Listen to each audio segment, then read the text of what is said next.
চিংড়ি আর মিষ্টি কুমড়া চচ্চড়ি।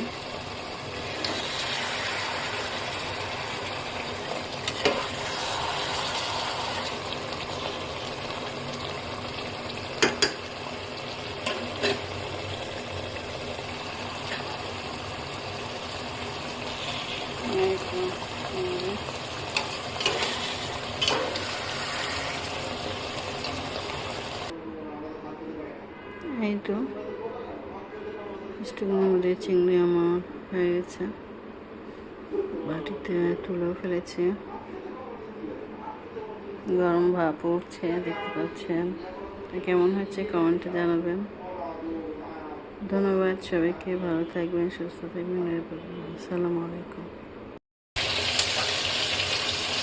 এই তো মিষ্টি কুমড়া চিংড়ি কষানো হয়ে গেছে, পানি দিয়ে দেবো।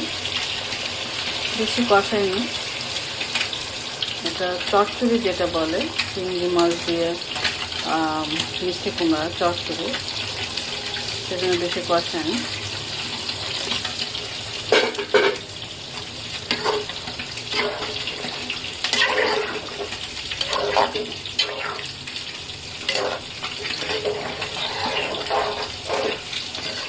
এরকম বেশি কষালে এগুলো কাঁচা কাঁচা থাকবে না। চচ্চড়ি মানে একটু কাঁচা হালকা থাকলে এই অবস্থায় পানি দিলে ভালো লাগে, সেজন্য হালকা কাঁচা রাখা হয়েছে।